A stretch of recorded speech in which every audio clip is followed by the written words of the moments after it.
family, friends, and special guests. From up the street, we've got Judge Holly. Welcome. We've got retired judges Alt, Collier, Grant, and Borden, and Judge Eagleton. Thank you for coming. And for those active judges, thank you for taking time from your dockets to be here. We're all here for the second portion of the 110th Memorial Service in Peoria County. The records date back to 1911, and it's been held annually until 2020. Then it was postponed until 2021. The first memorial service was held 2 weeks ago.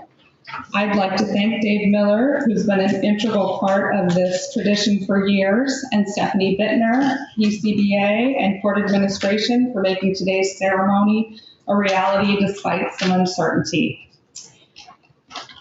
During the ceremony, unless you're speaking, please keep your mask on. Over the past year and a half, as my dad would say, we've lost some lions of the bar. Today is a day to celebrate their legacy and reflect on how fortunate we are to practice in the 10th Judicial Circuit. And from here, I'll turn it over to Dave Miller. Thank you, Your Honor. May it please the court, the assembled judges, the honored guests, the presenters, and members of the Peoria County Bar Association. It's nice to see all of you bemasked and spaced as a result of the COVID pandemic. Memorial services are traditionally held on the Thursday before Memorial Day. As a result of COVID, we missed the memorial, which would have been held on May 21, 2020. Likewise, COVID interrupted our 2021 memorial, which was scheduled for May 2021. As the saying goes, nothing is certain but death and taxes. Inevitably, our brothers and sisters in the practice of law continue to depart without regard to our ability to honor them in timely fashion. Since the last memorial service, we have lost 18 attorneys. Therefore, we scheduled 2 memorials, that which was held on Thursday, September 2, and the one we are attending today. As a result of COVID precautions, everyone except those speaking should wear a mask.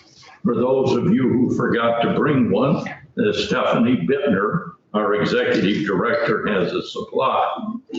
Following the service, there will be a reception for friends and family in the Renaissance Room on the 3rd floor of the Jansen building.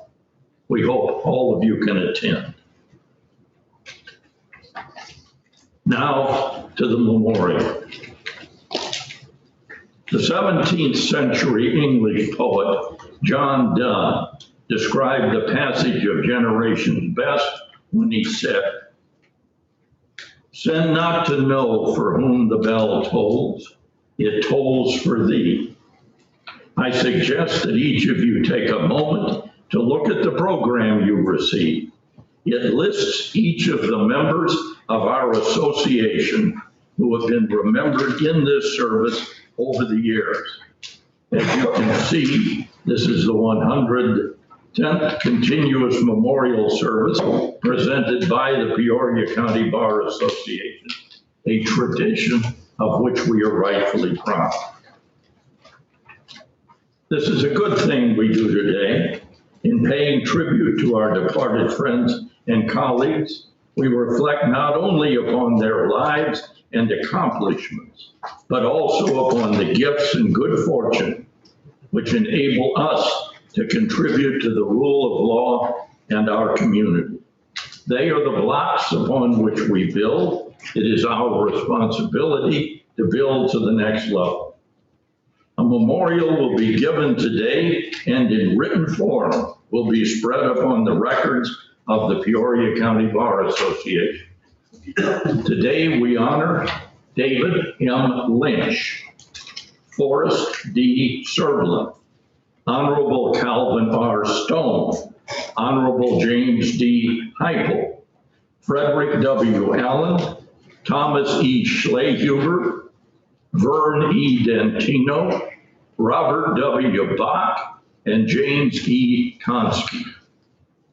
Following formal presentations of the memorials, the floor will be open to remembrances and reminiscences of those whom we honor by the persons who are in attendance, both the presenters and those in the audience. The first memorial is presented for David Lynch by Roger Holtgren.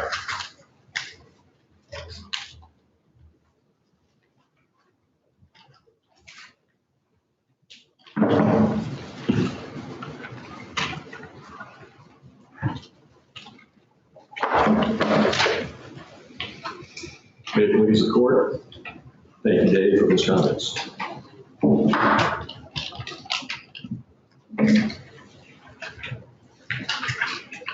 The family and friends of David M. Lynch, members of the Peoria Judiciary, Peoria County Bar Association, and guests, I am grateful to the Peoria County Bar Association and to Dave Miller, Chairman of the Association's Memorial Committee, for the privilege of presenting this memorial resolution in honor and recognition of David M. Lynch. I'm hopeful I can do justice in this endeavor for Dave and his family.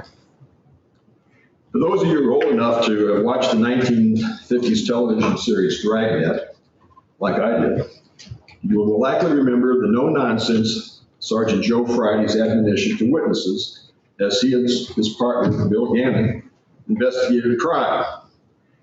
The facts, ma'am, just the facts. So let's start with just the facts respecting Dave. He was born October 31, 1947 in Dunlap, Illinois, to William and Patricia Lynch. Yes, that Halloween day brought a treat to his family, and as the years passed, a treat to all who knew Dave. Derry married Suzanne Marie Fogarty on July 31, 1981. He was a proud father of two daughters, Meredith and Allison, and doting grandfather for three grandchildren, David, Ava, and Eloise. Dave was a graduate of Richwoods High School, Monmouth College, and the University of Illinois Law School. Dave also graduated, or perhaps more precisely, completed a 1969 to 1971 tour of duty with the U.S. Army, which included service in Vietnam during the Vietnam War. Following his 1974 law graduation and admission to the Illinois Bar, he joined the firm of Westerfeld, Johnson, Nickel, and Keller, which is where I first met Dave and became a lifelong friend. Dave served as president of the Peoria County Bar Association in 1989.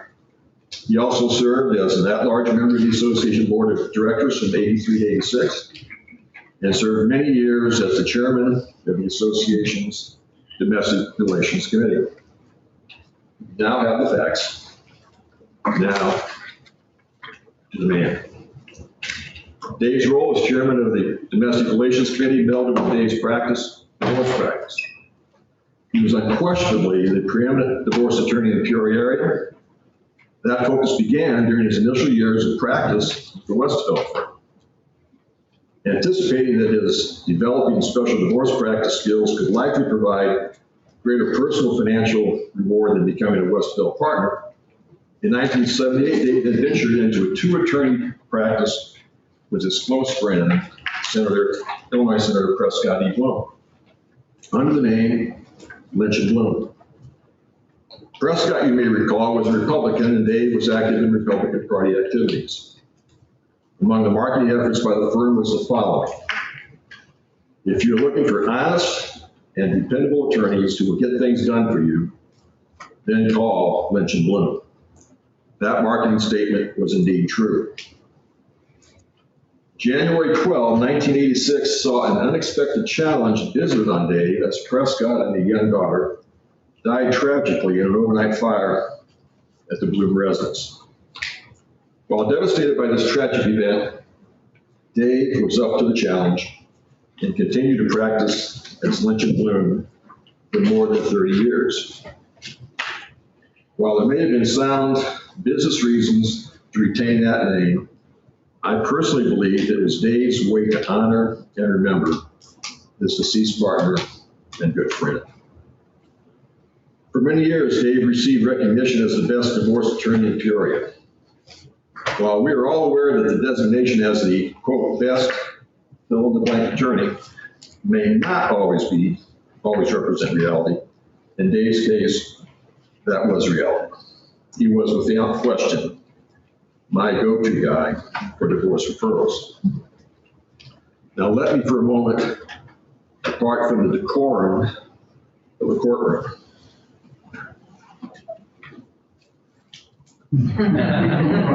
For those of you who may not know, Dave was a lifelong Chicago Cubs fan, and he imparted that allegiance to his daughters and grandchildren. From a baseball fan's perspective, Dave and I shared one seemingly unattainable goal. That goal was to see our favorite baseball team win the World Series, and it was going to happen in 2016. It had been more than 100 years since the Cubs had won. When they won in 2016, that was great for Dave.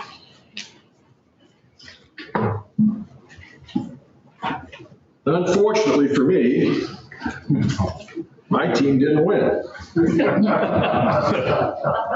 As his Cubs downed my Cleveland Indians in the 2016 World Series. And little did we know at that point in time would be the last time you would see the Indians in the World Series, because in the future it would be the Guardians.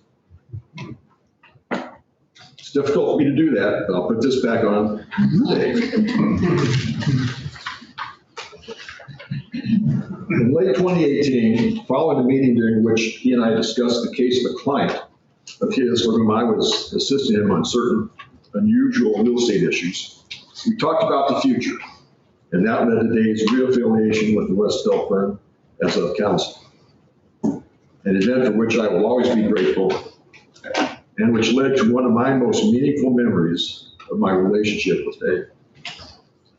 Just weeks before Dave's trip to California, where he was injured in the accident that led to his death, he came into my office, sat down, and said to me, "Roger, I cannot tell you how happy I am that I made that decision to return to Westerville." I will never forget that statement. During Dave's return to the Westerville office, among the items he moved to our office was his desk. Well, that may seem customary or just part of the process. It was much more than that to Dave. He insisted on bringing it. The desk, you see, was not just any desk. It was a desk used by his grandfather McLaughlin when he was practicing law. And for those who do not know, David M. Lynch was David McLaughlin Lynch. Now you know the facts and some about the name. Therefore, be it resolved that the membership of the Peoria County Bar Association express our deepest sympathy and sorrow in the passing of our colleague and friend, David M. Lynch, as well as our appreciation for his life, his dedication to the law, and his friendship. And be it further resolved that the Secretary of the Peoria County Bar Association shall forward a copy of this memorial resolution to his daughters, Meredith and Allison. So moved. Clancy. Thank you.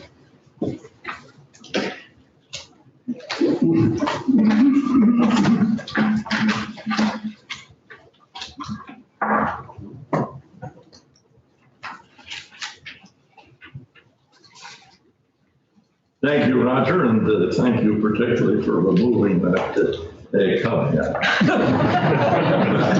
The next memorial will be presented for Forrest Serberlin by Tim Caskey.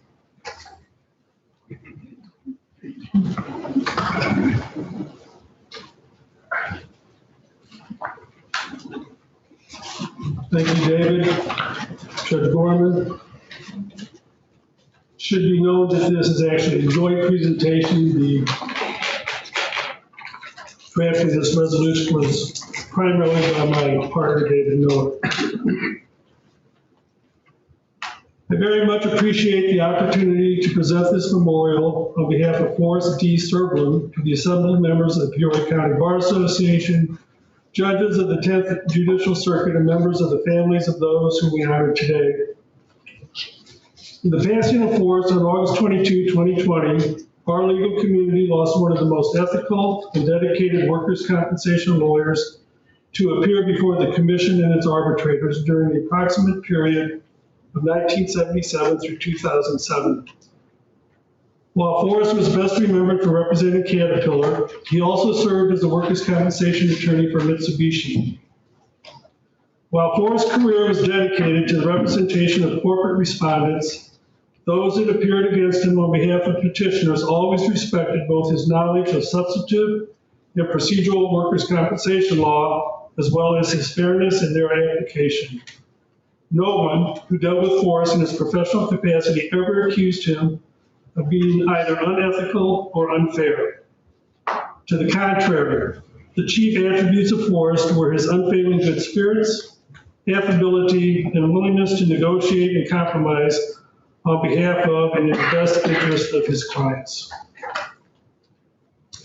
Forrest was born on August 18, 1941 in Chicago to Michael and Kathleen Serblin. He had 3 siblings, all sisters.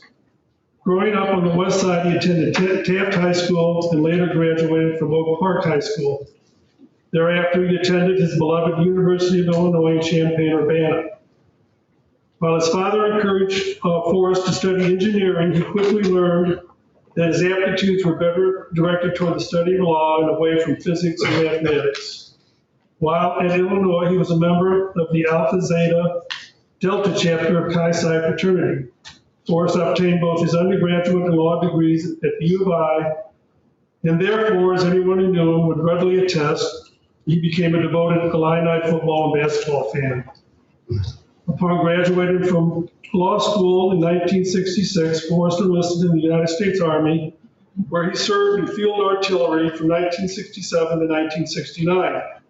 During those years, he was stationed in South Korea, where he came away with a considerable respect for the history of our country's commitment to Korea and the events which led to that involvement.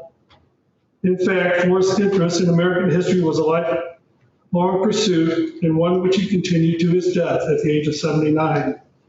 In that regard, his particular interest lay in the biographies of American presidents, whom he liked to quote on both social and professional occasions. After mustering out of the military in 1969, Forrest took a job as a workers' compensation attorney in Chicago.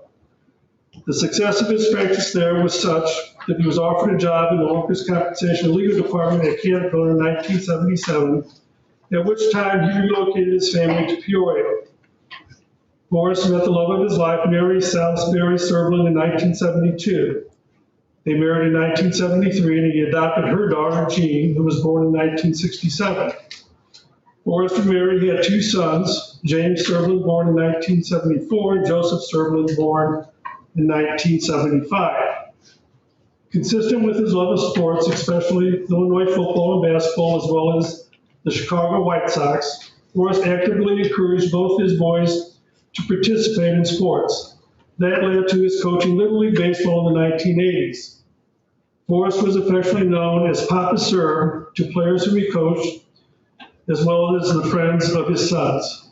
While Papa Sir was highly regarded by those whom he coached, as well as the friends of James and Joseph, he spoke directly and didn't mince words. Everybody knew where Forrest stood on an issue, not that he wasn't willing to entertain the opinions of others.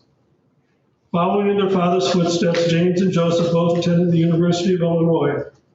That gave Forrest the opportunity to revisit the campus and hang out with both his boys. And by hang out, he liked to attend college sporting events in person, and if he couldn't in person, he would watch the Illini teams as well as his White Sox on television with a draft beer in his hand. Many of us remember seeing Forrest at Jim's Bistro, where he was a regular and succeeded quite often in dictating what sporting events would be seen on at least one of the Bistro's television sets. As I indicated earlier, Forrest was not only competent but fair in his practice. He never took undue advantage of an opponent, even when to do so would work to the benefit of Caterpillar. That is simply one aspect of the trait for which he was best known by his friends, family, and colleagues. That trait is selflessness. As stated by his son Jim, Dad put everyone else's needs above his own. Forrest is survived by his 2 sons, 4 grandchildren, and 3 sisters. Together with his many friends and colleagues, they miss his good nature, sense of humor, and ready smile.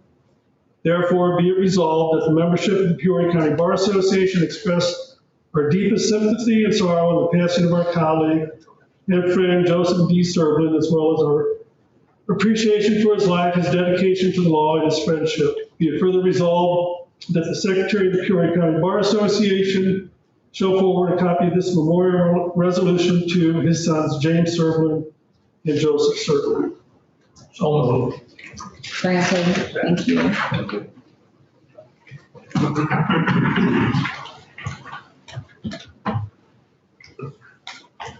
Thank you, Tim.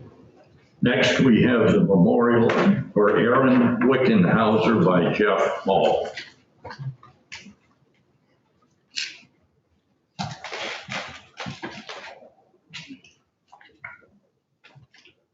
May it please the court. The family and friends of Aaron T. Wickenhauser, members of the judiciary, members of the Peoria County Bar Association, and guests. It is my honor to present this memorial resolution in honor and recognition of Aaron T. Wickenhauser. I've known Aaron many years, since 2004, fresh out of law school, and much of what I learned as a young lawyer, I learned from Aaron. He was born on June 14, 1975 in Normal, Illinois, the son of Thomas and Crystal Wickenhauser. Aaron of Pekin passed away at the age of 45 at 4:45 p.m. on Tuesday, September 22nd, 2020 at his residence. Aaron attended college, graduating cum laude from the University of Notre Dame in 1997. He later attended DePaul University College of Law, receiving his Juris Doctor degree in 2004, and he became a member of the Illinois State Bar Association in January of 2005. Following his passing of the Illinois State Bar examination, he accepted a position as an assistant state's attorney in Tazewell County, starting off in the traffic division, leading him to the felony division before he left for private practice. In 2008, he co-founded the law firm of Hall, Owens, and Wickenhauser, LLC, where he worked as a practicing attorney, concentrating in traffic, DUI, criminal defense, expungements, as well as representing business clients before various government licensing boards. In 2008, he co-founded following the reformation of Hall, Owens, and Wickenhauser, Aaron worked for the Illinois Institute for Continuing Legal Education in Springfield, Illinois, working as a researcher for the various ICLE publications that assist attorneys in maintaining their legal education. Before his death, he worked as a substitute teacher, continuing a legacy of teaching and helping others. On June 15, 2019, Aaron married Amber Ottman in Mapleton, Illinois. Aaron made known to his family and friends that marrying Amber and spending the final days or years of his life with her was a high point for him. Amber survives Aaron, as do his parents, Thomas and Crystal, one sister, Nicole San Jose of Dunlap, Illinois, numerous aunts and uncles, 4 nieces, Courtney and Catherine San Jose, and Lily and Kyle, 3 nephews, Isaac, Caleb, Keegan, and their beloved cat, Nightwing. That is one thing. Aaron loved cats. He had a cat his whole life, pretty much, and I was pretty amused by it. Actually, he's very calm about it. Now he is preceded in death by his grandparents. Aaron was known for his love of Notre Dame football, his interesting choice of music favorites. I do recall going to lunch many times with him, blasting Lou Reed. I had no idea who Lou Reed was, but I got to learn about him through Aaron, and my ears did too, actually. Now, one thing that I found very impressive about Aaron is he was just so intelligent. And we were surprised, but in a way we weren't when we saw that he scored a near perfect on his LSAT score. He had a 178, I believe. And many of us were surprised until he kind of showed us the proof.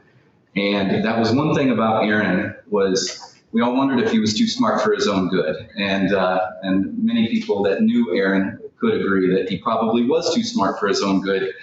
But it was an impressive feat of his that he had such mental capacity for quick thinking, problem solving.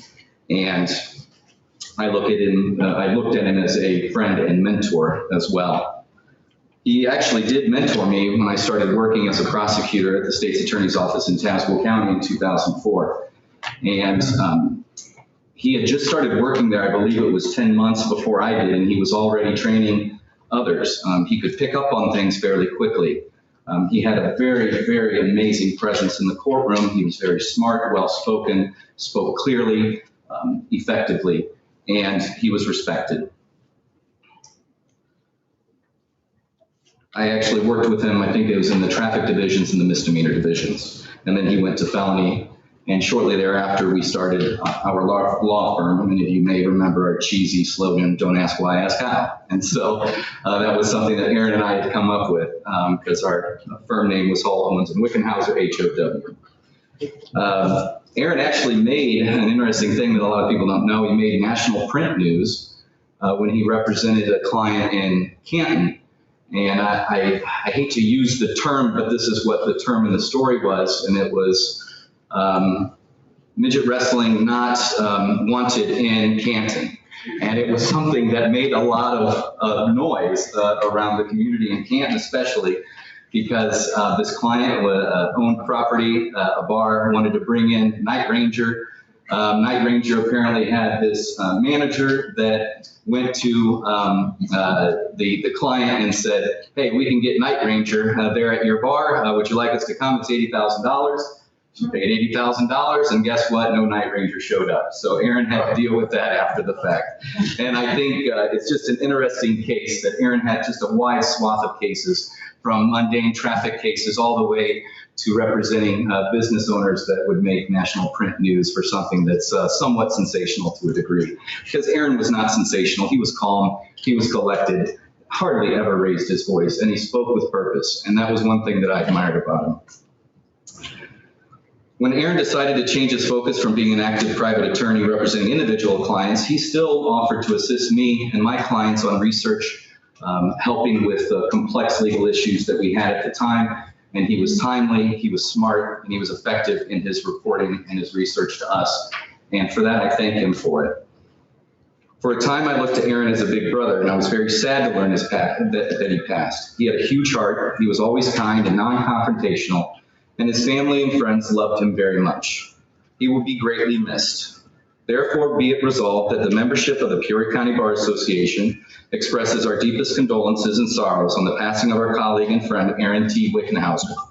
Be it further resolved that the Secretary of the Peoria County Bar Association shall forward copies of this memorial resolution to Aaron's wife, Amber, his parents, Thomas and Crystal Wickenhauser, and his sister, Nicole San Jose.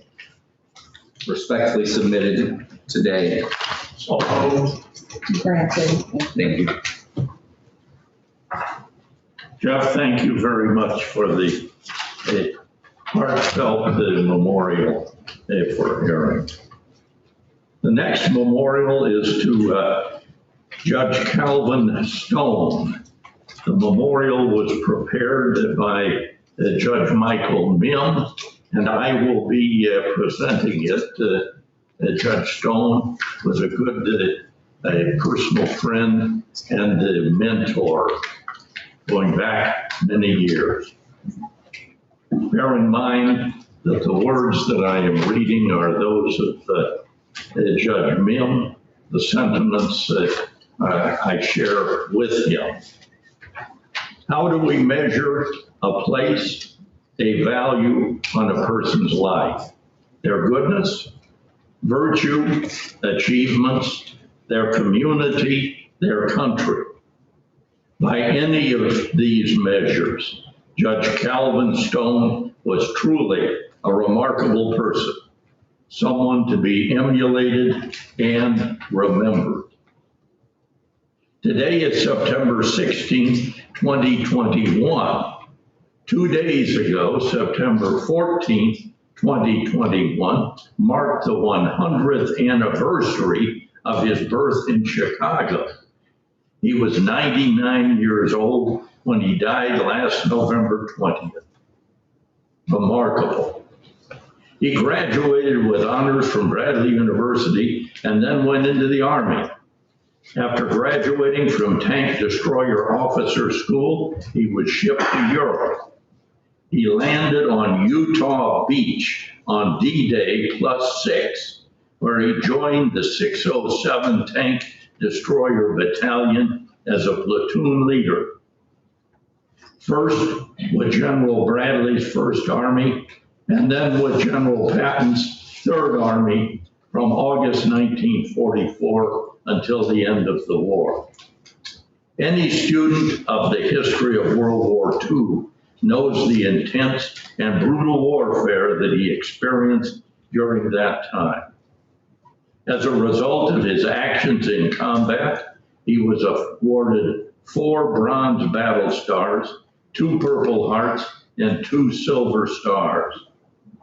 Remarkable. After the war, he graduated from the University of Illinois, Order of the Coif, meaning the top 10% of his class. Remarkable. He then practiced law in Peoria for 20 years and also taught at Bradley University before being elected circuit judge. He served honorably in that position until his retirement in 1988. Much of Judge Stone's life as a judge took place in this very courtroom and the one next door. Although my memory is fading a little bit, and that's my memory as well as Mike Mims, with the passing years, I still have many clear memories of the dramas that played out in this room in his cases under his calm and firm direction. So what kind of judge was he? A very good one. Honest, of course.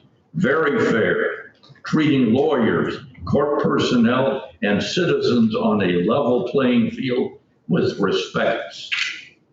And this is Judge Mim speaking. When I came to Peoria in the late 1968 as a young lawyer, I immediately labeled him as an outstanding jurist. And over the years, I never heard one negative comment about him, either professionally or personally. Oh, and by the way, this is an unknown fact unless you go back very many years. He was an eager amateur boxer in his youth and was also very active in his church. So how about his family? Very important to him. Sometime after Mildred's death, he married Mary Crabtree, well known to us in this courthouse because she had worked in the circuit clerk's office. With their marriage, he gained 2 stepdaughters, Karen Petty and Susan Crabtree, and 2 step-grandchildren and 1 step-great-grandchild. He and Mary retired to Florida in 1988 and enjoyed many happy years together there. Again, Judge Mim, I had the good fortune to visit them 3 times over the following years, and we spent wonderful hours reminiscing about past days. His family was very special to him, and leading up to today, they have shared their memories of him with me. Daughter Christine, a teacher, brought her 60 students to her dad's courtroom. First question, are you a judge? His answer, I wouldn't be standing here in this silly robe if I wasn't. Daughter Susan, dad driving grandsons to the store. He turned right in violation of a new sign. He was stopped, issued a ticket. Officer, do you need direction to the clerk's office to pay the fine? Answer, no. Grandson, why didn't you tell him that you work there? Answer, I disobeyed the sign, so I have to pay the fine. His grandson, Mike, sat down to talk about his experiences in World War II, leading to a 90-minute recording. I would love to listen to that tape. Grandson Mark wrote me a note about his grandfather, and this is that note. He captures in that note the essence of his grandfather much more eloquently than I could ever. To me, my grandfather, Judge Calvin R. Stone, encapsulated the best that humanity can offer and has always been the person that I have looked on how to best live life. He was intelligent, a voracious reader whose thirst for knowledge and understanding covered an incredible range of topics. He was strong, both physically and mentally capable of withstanding more than most, never backing down in his pursuit of justice. He was a true leader, whether it be by the example or knowing when to be the stern voice that guided others to the correct path. He was humorous, always with a quick joke or detailed story that was certain to elicit a smile or laughter. Most importantly, he was kind and loving, quick to help the person most in need, never too proud to show how much he really cared. My grandfather was a great man, one I cherished my time with. Any person who was lucky enough to know him was certainly better off for it. Amen. Judge Calvin R. Stone, a remarkable man, a man to be remembered, a professional life which is truly appreciated by those of us who were privileged to share it and to benefit from it. I respectfully move that this memorial to our departed friend and colleague Calvin R. Stone be spread upon the records of Peoria County and this Bar Association. I also move that the secretary of the association see that copies are sent with our gratitude to his family. Therefore, be it resolved that the membership of the Peoria County Bar Association express our deepest sympathy and sorrow on the passing of our colleague and friend, Honorable Calvin R. Stone, as well as our appreciation for his life, his dedication to the law, and his friendship. So moved. Motion granted. Thank you. The next memorial is to Judge James Heifel.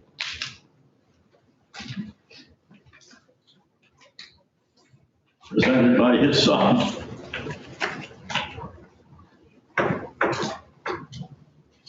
Or I should say one of his sons. We're both here today. Thank you, judges of the 10th Judicial Circuit, Judge Gorman, Peoria County Bar Association, Stephanie Bittner, and especially Dave Miller, who was so instrumental in organizing the proceedings for this day. This is a very, very important event that I think is probably a very nice event, probably unique among bar associations. It's a wonderful service of the Peoria County Bar Association. My name is Jonathan Heifel. I'm the son of James D. Heifel, the younger son. My older brother Jeremy, who I work with, is present here today, and we're both very appreciative and grateful for the opportunity to be present today. My father, James Heifel, passed away unexpectedly on January 18th of this year at the age of 87. His birthday was on September 13th, so he would have turned 88 on Monday of this week. My father served as a judge for 10 years at each level of the Illinois judicial system, but he was especially proud of his service as a trial judge in the 10th Judicial Circuit from December of 1970 to December of 1980. Dad was raised in Washington, Illinois, attended Bradley University, and then received his law degree from the University of Louisville. After he served a brief time in the Army at Fort Knox, he settled in Pekin, where he was in private practice from 1959 to 1970. After those 11 years, he was ready for something different, and he welcomed the opportunity to run for a circuit court position in 1970. He much preferred the role of an impartial adjudicator to the advocate duties of private practice. In 1980, Dad was elected to 3rd District Appellate Court. In 1990, he was elected Justice of the Illinois Supreme Court, where he served as Chief Justice in 1997. He said he always applied the law to the facts of the case and let the result follow wherever it would go, which is what a judge should do. Dave Miller was familiar with Dad in his professional capacity as a judge, and can speak a little later on about that part of my father's life. with which I wasn't familiar. I'm speaking today of him as I knew him personally and as a father. After Dad retired in December of 2000, he finally had time to pursue his many other varied interests, which included extensive reading, music, art, travel, work at his farm in Deer Creek, and at his lake cabin up in Lake of the Woods in Canada. Dad was a voracious reader and could complete a lengthy book in less than a week. He especially enjoyed reading history, poetry, biography, natural science, and philosophy, and ended up accumulating a collection of several thousand books on a wide range of topics, but very few on law. As he said on the occasion of his 50th year of admission to the bar in 2007, he considered retirement to be his favorite job. While the law was his career, it was not his life. With myself and my brother both being lawyers and our father having been a judge, people may think that there were a lot of legal discussions at home which influenced our careers. However, that's not the case, at least not directly. While my father greatly enjoyed his judicial work, it was very fulfilling to him. That was his professional life. And when he came home, he wanted to be with his family and pursue his other interests. Also, both of our parents were very active in community affairs, so we had a very busy household growing up and keeping with 3 children. Sadly, our mother, Virginia, passed away at the age of 62 in 1995 after a lengthy illness, and our sister Rachel passed away from breast cancer in 2014, leaving my brother and I as the survivors. I was close to my father my whole life, and especially during the last dozen years, often speaking with him several times a day. And we also spent much time together in our cabin up in Canada. We considered each other to be our best friend. He was a wonderful and supportive father, and I miss him profoundly. I feel blessed to have been the son of James D. Heigl. Thank you so much for recognizing him at this service today. And I move that this memorial be made a permanent record of these proceedings today. Thank you. Most granted. Thank you.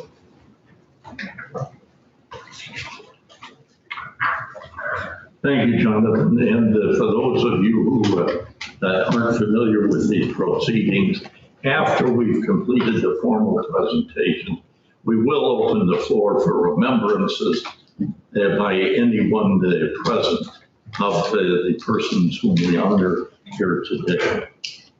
The next memorial is Fred Allen, and it will be presented by Rex Linder.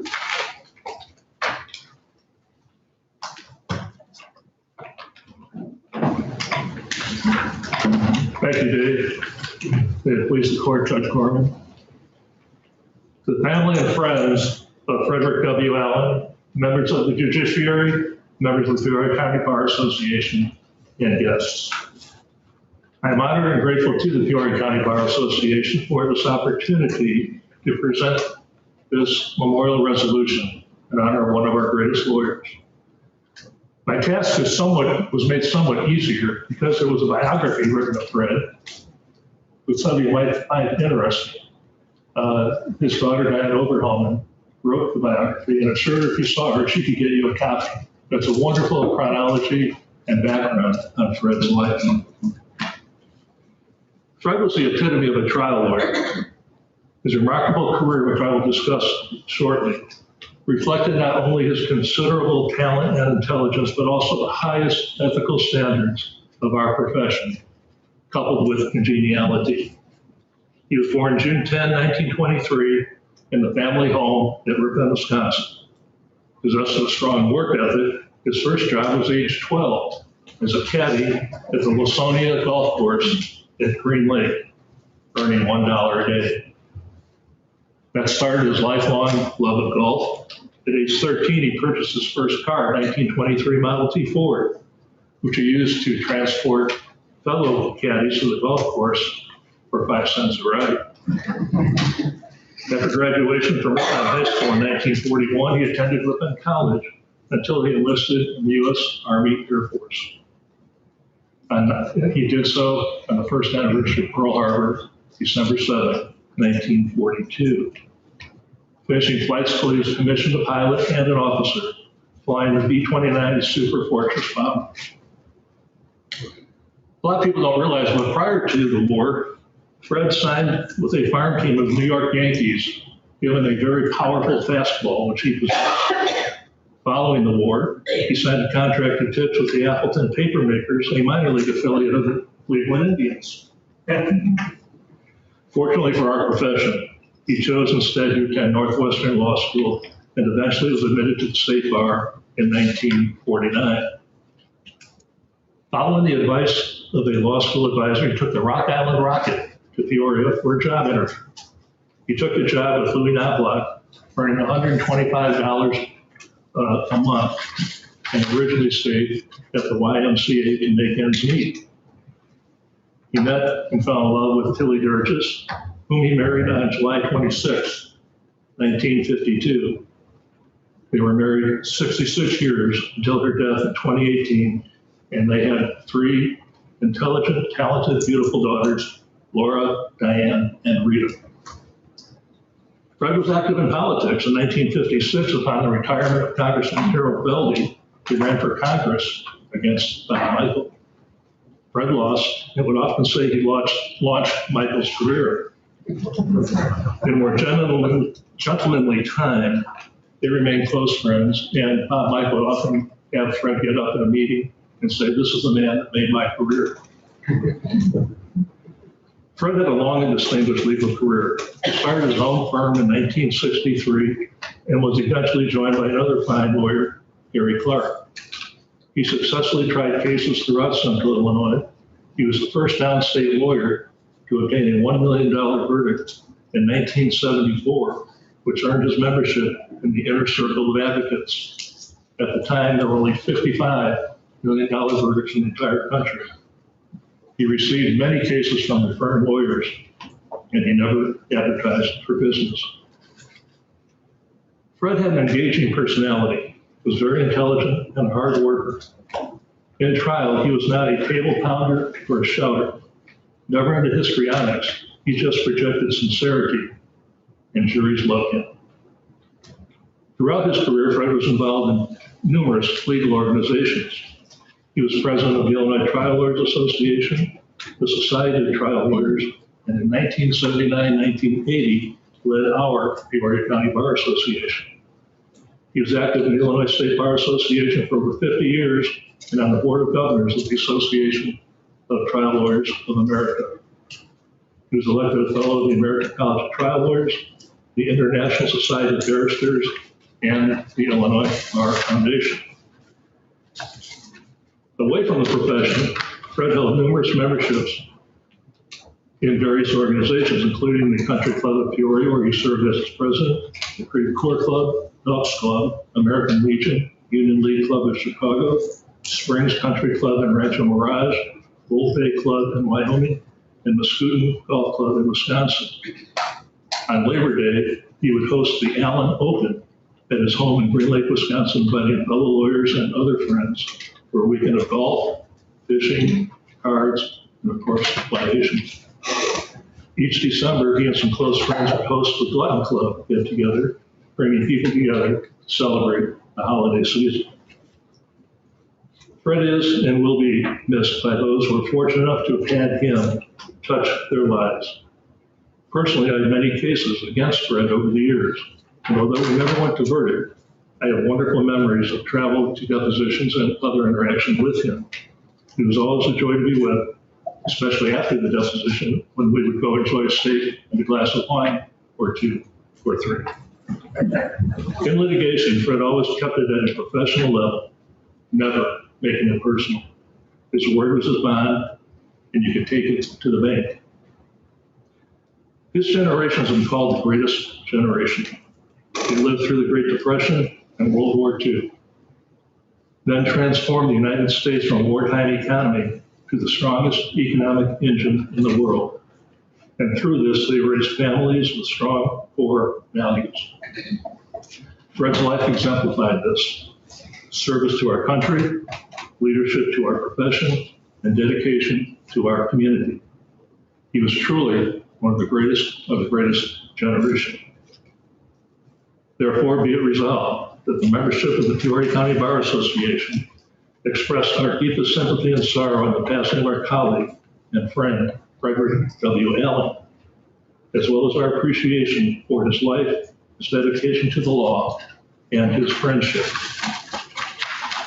Be it further resolved that the Executive Director of the Peoria County Bar Association forward a copy of this memorial resolution to his surviving daughters, Diane and Rita. Further, that be filed with the Peoria County Circuit Clerk, where it shall remain in perpetuity. Respectfully submitted, Your Honor. So moved. Motion granted. Thank you.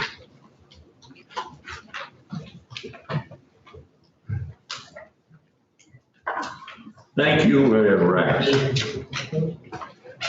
The next memorial is for Tom Schlegelhuber. It was prepared by Jim Kane and will be presented by Tom Liger.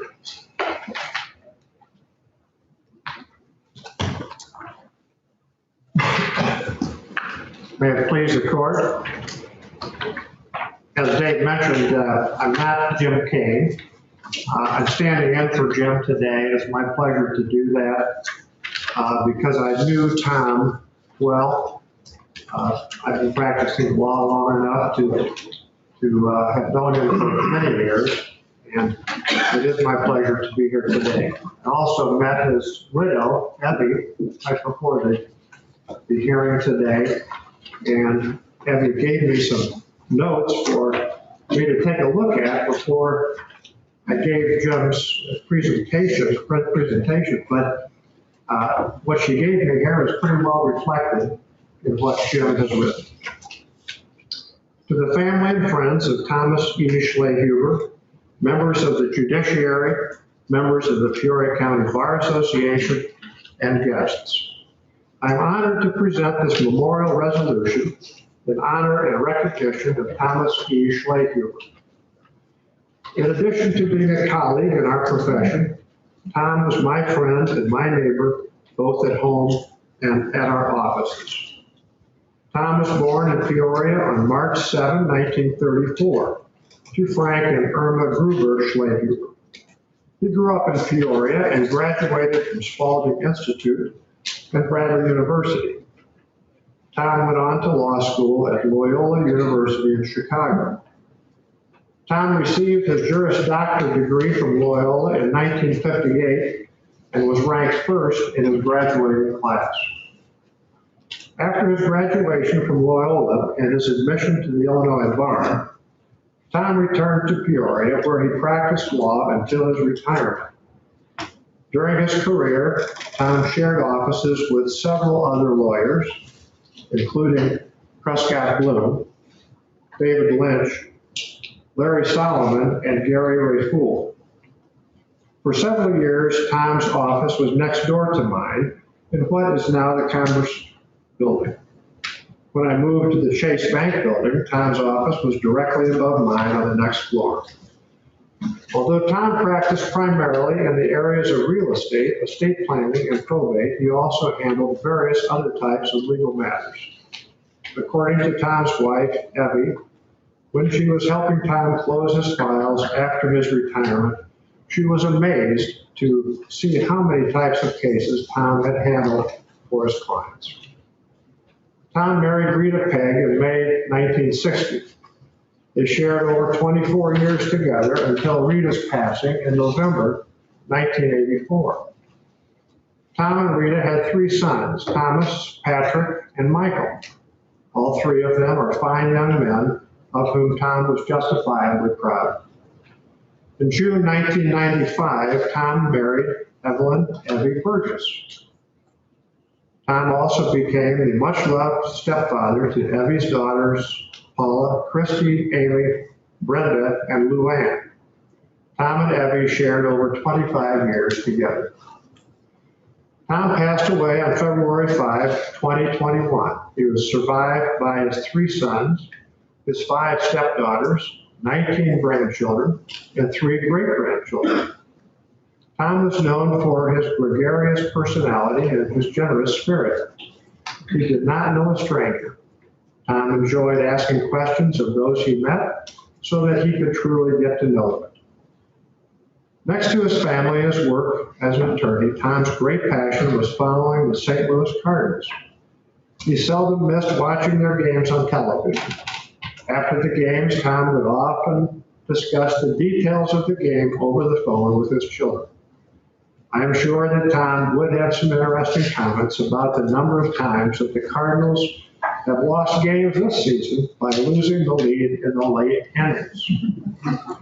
For several years, my wife and I lived 2 houses from Tom and his family in Knoll Crest subdivision. We have many fond memories of Tom and his family. In particular, we enjoyed watching Tom's 3 sons grow up. We bowled in a couples bowling league with Tom and Rita. I recall that Tom's bowling skills were significantly better than mine. Evie recently reminded me about the time that we loaned our oven to Tom and Evie for one Thanksgiving. It was the first time that Tom and Evie had hosted their entire family for Thanksgiving. There was not enough room in their oven to cook all of the food for such a large group. And since we were out of town, Tom and Evie used our oven for the day. Evie told me that she still recalls Tom going back and forth between their house and ours to check on the food as it was cooked. Tom was loved by many, and he will be greatly missed. Therefore, be it resolved that the membership of the Peoria County Bar Association express our deepest sympathy and sorrow on the passing of our colleague and friend, Thomas E. Schlagehuber, as well as our appreciation for his life, his dedication to the law, and his friendship. Be it further resolved that the Secretary of the Peoria County Bar Association shall forward copies of the memorial resolution to Tom's wife, Effie, his sons, Thomas, Patrick, and Michael, his stepdaughters, Paula Terwilliger, Christy DeBoard, Amy Densberger, Brenda Collier, and Luann Cundiff.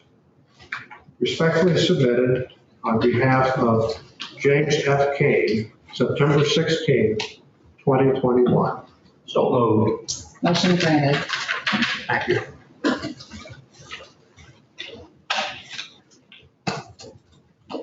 Thank you, Tom. The next memorial will be to Vern Dentino by Phil O'Donnell.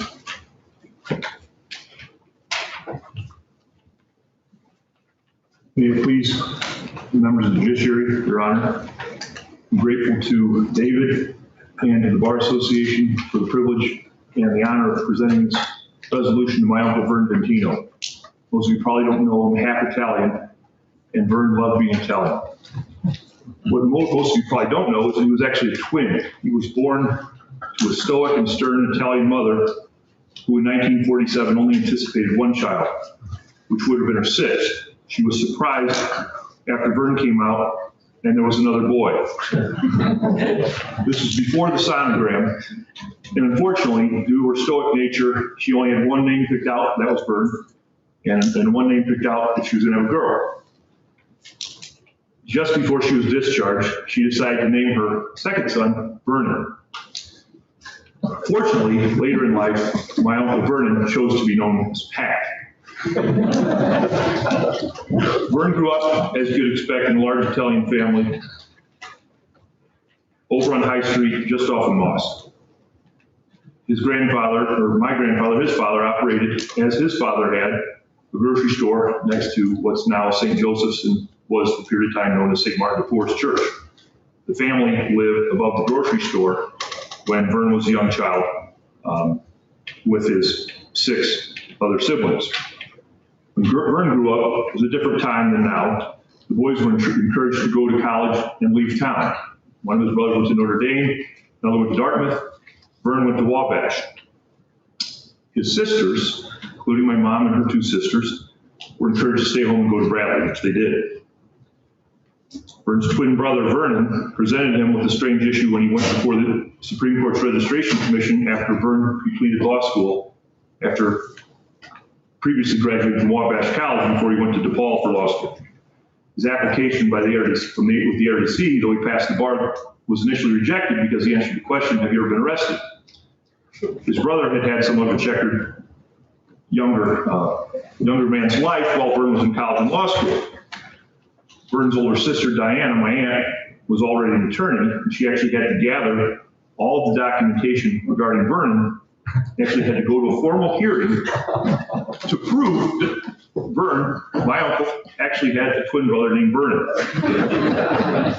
Probably the only time in history of the Illinois Supreme Court and the RDC that an attorney initially had his bar application, despite passing the bar, rejected because his brother's name was only 2 letters different than his. Vern came back to Peoria as a long-time Peorian, having grown up here and gone to St. Mark's Grade School and Spalding High School. He practiced initially at the Attorney General's office, then he worked for a number of years as the Assistant State's Attorney. Early in his career, after 4th of July weekend, his oldest brother Mike's oldest son Mike had a bit too much fun at the fireworks display downtown 4th of July and ended up having a variety of citations issued to him.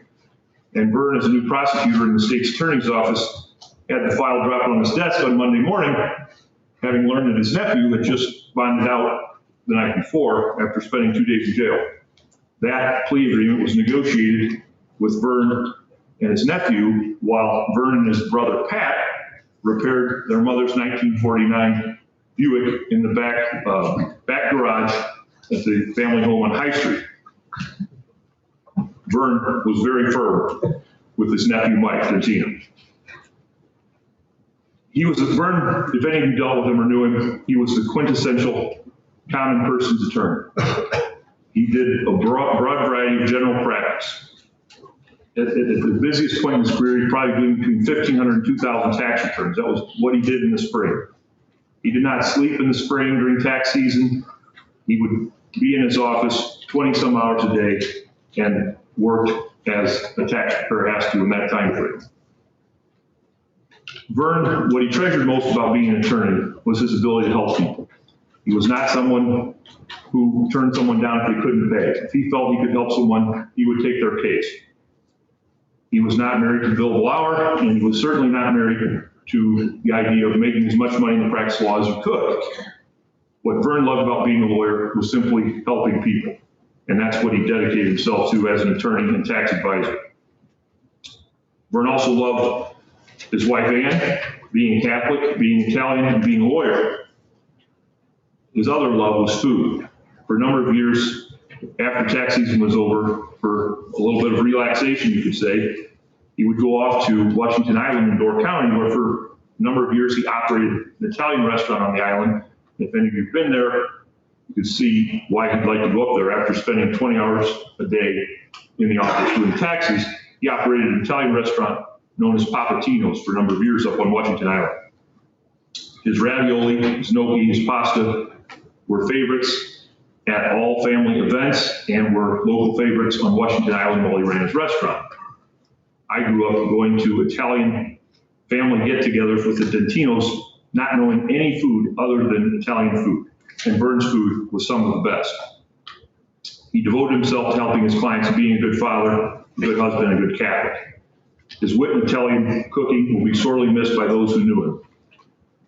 I'm grateful to Vern for encouraging me to go to law school after college. I would go to family get-togethers as a teenager and hear all these stories that he would tell while he had been a prosecutor and then in private practice, and I thought to myself, this is a lot more interesting than going into business or going into finance or accounting. And I think it would have been for Vern having all kinds of very interesting legal stories to tell. I wouldn't have the privilege and honor of standing here before you to honor him. He was, as Judge Corey reminded me, someone in the central part of Peoria that everyone knew.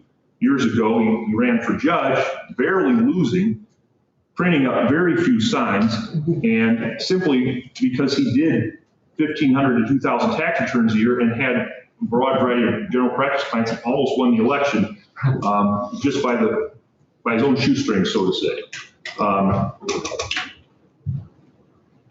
I'm just sorry that more of his family can't be here today. The Dentinos are now at this point not all in Peoria as they were 30 years ago. He's sorely missed by his wife Ann, his daughter Andrea. Vern had the tragedy of losing his son to cancer at a young age, and as a result of that, he devoted himself to Curcio, St. Mark's Church, where he was a devout member for years, over near Bradley, and all of his family members, including all of his Dentino nieces and nephews, greatly miss him.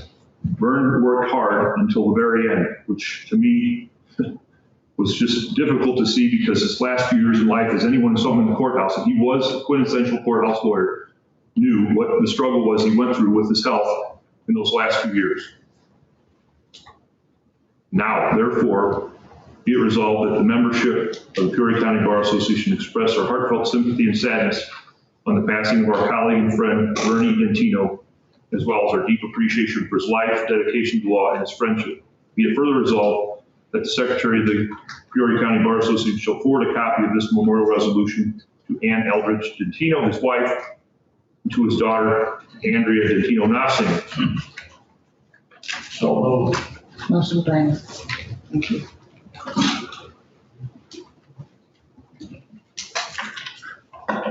Rob Bach will be remembered by Nathan Bach.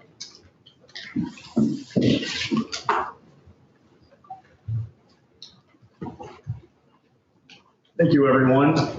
It's kind of an unusual situation for me, as this may be the first and only time I'll get to say may it please the court in this courtroom that isn't going to be later followed by a guilty verdict. So may it please the court. I would obviously thank everyone for coming and saying somber honor it is for me to be able to speak about my best friend, who was my father, Bob Bach. I'd also like to thank him because without him, I quite literally would not be here today. My dad was born in Lexington, Kentucky on September 22nd, 1952 to Hager and Dorothy Bach. They later moved to Peoria because my grandfather Hager became a political science professor at Bradley University.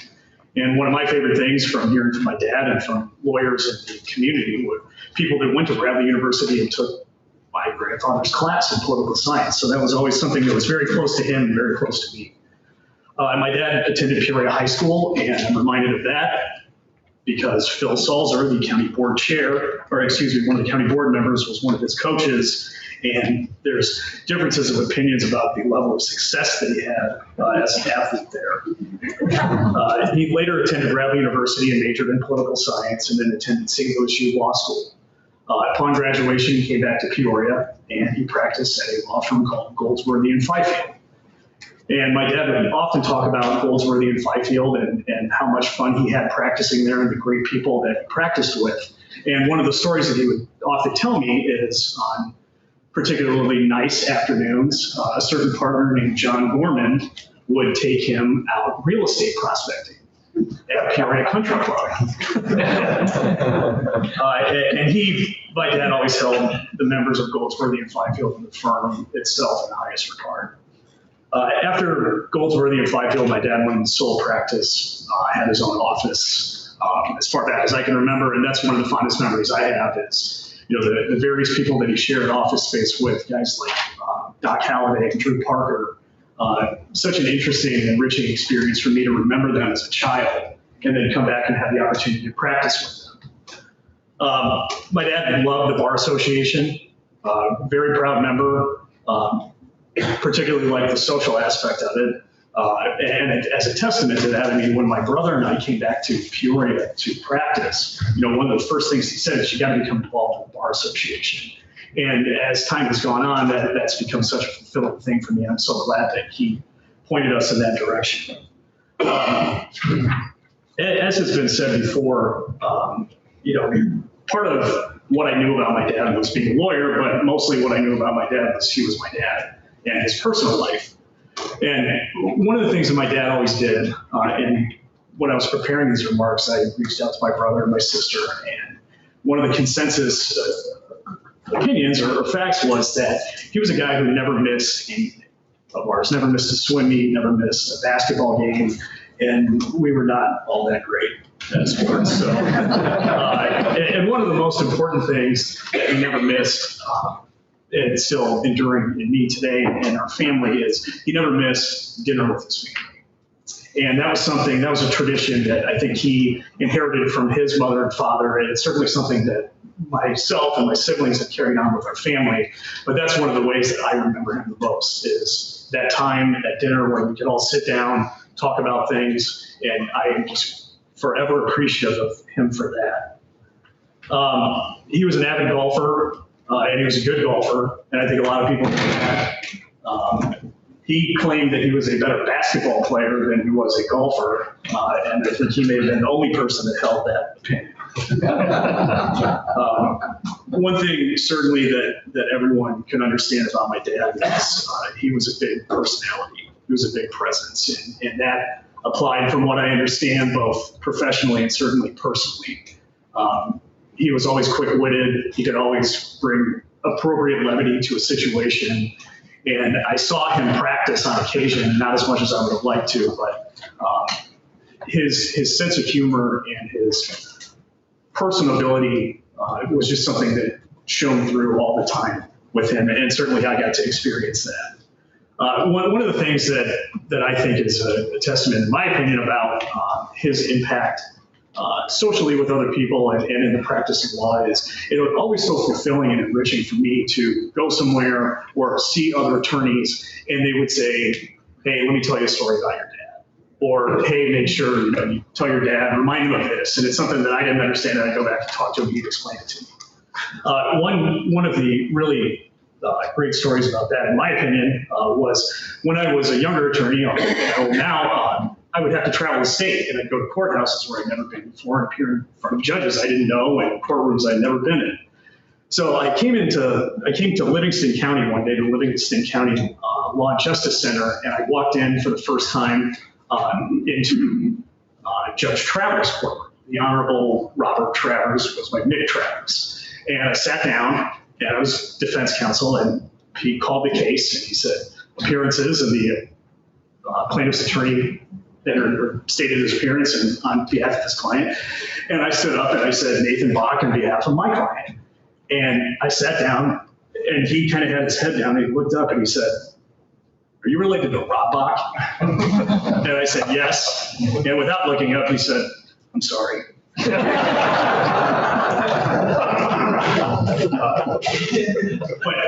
those kind of stories were, I think, the thing that personified my dad, and that's how I'm always going to remember him.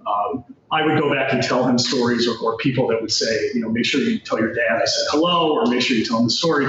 And one thing I realized from that is figure out fairly early on who knew him well, who kind of knew him, who was just being polite.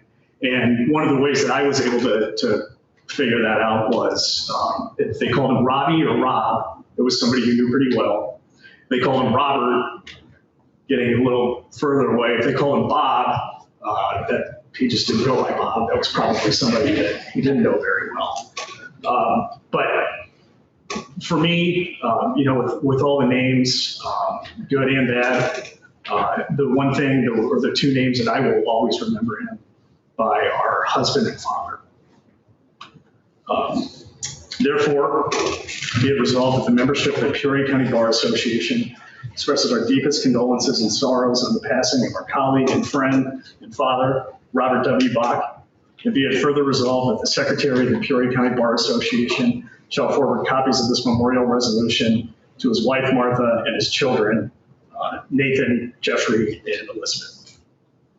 So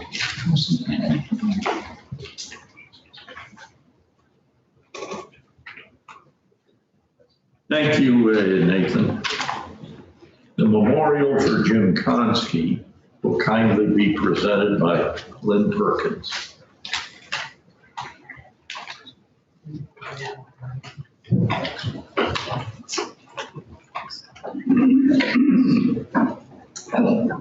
May it please the court.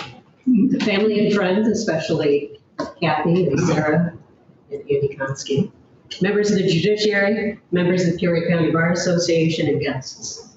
I'm quite humbled and grateful to Peoria County Bar Association and to Dave Miller, Chairman of the Memorial Committee, for the great privilege and great honor it is to present this memorial resolution in honor of James E. Caskey, who died July 16, 2021, after a very brief but terrible illness. 30 years ago, I was a young law student about to graduate from the University of Illinois College of Law, and I found myself in the conference room at Lawless Traeger in Slevin, interviewing for a job as an associate. Now, this was back well before Dave or Al Gore invented the internet, so I had no idea that the Bannock firm was chock full of characters. You know, Martin Lawless, Tom Traeger, John Slevin, and Greg Grimsley, to name just a few. So all these guys pile into the room and the interview begins, and I begin to do my best to talk about my background, my stellar academic credentials. And as impressive as those were, what Martin, Traeger, and Slevin were interested in, and what they found fascinating, was the 4 years I spent running Sully's pub between college and law school. So thereafter, the conversation becomes all about that. And then guys are all asking questions, and Tom Traeger leans in and he asks, I think he was trying to test my bona fides, but he asked, how do you make a martini? And if anybody who's been in the bar business knows there's only one response to that question, that's vodka or gin. So I don't know how close the vote was, but I did get the job. So I tell this story because the Bannock firm certainly had a share of characters. And don't get me wrong, because I loved every one of those guys. But every comedy act needs a straight man. And Jim Caskey was the Bannock firm's Dean Martin. So Jim Caskey, what a guy. He wasn't the most visible guy in the Bar Association because he operated in a pretty tight legal circle. So it's probably true that most lawyers don't know a whole lot about him. And that's okay, because Jim Caskey preferred flying under the radar. In fact, the last person who would want somebody standing up there saying nice things about Jim Caskey would be Jim Caskey. Jim was born October 23rd, 1947 in East St. Louis, where he grew up and learned to love the Cardinals. He did his undergraduate work at Southern Illinois University and received his JD from the University of Illinois College of Law in 1974, graduating with high honors. Jim was a U.S. Army veteran serving our country in the Vietnam War era. Following law school, Jim joined the Bannock firm, and he found his niche in commercial litigation, construction law, public sector law, education, and employment law. He served as the board attorney for the Peoria Park District and for Illinois Central College for many, many years, and he truly loved that work. Jim was profoundly smart and conscientious. He provided all of his clients with excellent representation and counsel. Jim retired from the practice of law in 2016 after 41 years of practice. Between college and law school, Jim found and married the girl of his dreams, Kathy Caskey. Jim and Kathy had two children, Sarah and Andy, who have brilliant careers of their own. They have 4 grandchildren, Jonah, Bennett, Elliot, and Landon. Jim talked about his grandchildren with great delight. Just a few months ago in May, Jim and Kathy celebrated 51 years of marriage. And I understand that as that Jim doted on Kathy every one of those 51 years. As dedicated as Jim was to his work, we always knew that his first priority was his family. And I thank you, Kathy, Sarah, and Andy, for sharing your husband and your father with us. At his core, Jim was a deeply faithful Catholic. He was devoted to his parish, Blessed Sacrament in Morton, and he faithfully served his parish in the Curcio community, quietly and without fanfare, in so many different ways. And in preparing for this day, I talked to a lot of people, because I was trying to find somebody, anyone, who might be able to tell me something that improvident or stupid Jim did, and I couldn't find one person to say anything. Nobody would give up the goods if there are any goods. But instead, every person I talked to, friends, family, colleagues, coworkers, and clients, consistently described Jim using the very same words: wise, thoughtful, respectful, kind, generous, observant, witty, caring, and loving. And there's one more word to complete that list: authentic. Jim was the most authentic guy I've ever known. The Jim Koski who showed up at the Monacan office every day was the same Jim Caskey who kissed his wife and told her he loved her before he left the house. The Jim Caskey who argued motions in the courtroom was the same Jim Caskey who sponsored countless Curcio participants. The Jim Caskey who played on the floor with his grandchildren, building Lego castles, was the same Jim Koski who sat in Park District and ICC board meetings, navigating the tensions that often arise in public body meetings. When your behavior and demeanor don't change on account of your audience, that's authentic. Now, the best example of that authenticity comes from a story about Jim and his grandson, Jonah. Now, Jonah developed an interest in Formula One racing and became a very great fan. Jim knew nothing about that kind of arcane sport, so he began doing research to learn about the cars, the names of the drivers, dates of upcoming races, standings, and he stayed on top of Formula One news. He did all that so when he talked to Jonah, they could have a real conversation about the sport, and he could draw out Jonah's interest and thoughts. Jim didn't want to have a superficial conversation with anyone, not even a 10-year-old. That's authentic. Jim wasn't flashy. He wasn't interested in driving a fancy car. He never looked for accolades. He certainly was not comfortable being in the limelight. He didn't talk about his successes in the courtroom. Practicing law wasn't a tool for him to use to accumulate wealth. Instead, the practice of law was a craft, an instrument to be used to solve problems and to do good in this world. He used that instrument to serve his clients well and with distinction. One client described Jim as a professional's professional right down the line. I think the lawyers in this room can appreciate what a compliment that is. Jim was a man of few words, and he didn't waste his words on saying things he did not mean. He used his words judiciously and always at the right time. If a discussion or a meeting became heated, Jim had a brilliant way of diffusing the tension and redirecting the focus to get the discussion back on track, usually by pointing out the humor in the obvious. His wit was unmatched. Jim never uttered an uncharitable word about anyone. In fact, I don't even think Jim ever harbored ill will about anyone. And that was certainly obvious in how he treated every person he came in contact with. Jim never had anything bad to say. But there was that one time when he's watching the Cardinals on TV and they botch it, and he lets loose with an expletive. But it was in the ninth inning, so I think that's okay. It was probably the only time in the world, or time in his life, that a cuss word crossed his lips. Jim was also a good sport. We really liked having fun at the Monacan firm, and he always joined in and played along. One year we decided to sweeten up our Christmas luncheon by having an ugly Christmas contest. On the day of the contest, Jim walked in with what was obviously a woman's sweater on. Kathy, I don't know how often Jim wore your clothes at home, but on that day he dropped us a little gem to put into our collective memory bank. So I thank you for your contributions. You know, they say the world is a crazy place and it takes all kinds. I don't know about that, but I do know that the world would be a better place with more Jim Konskis in it, not less.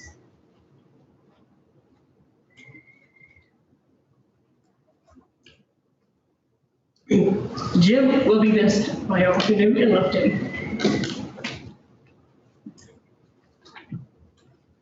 I miss him terribly. Jim Caskey was a guy who preferred to fly under the radar. In so flying, he soared on ghost wings. That's what made him special.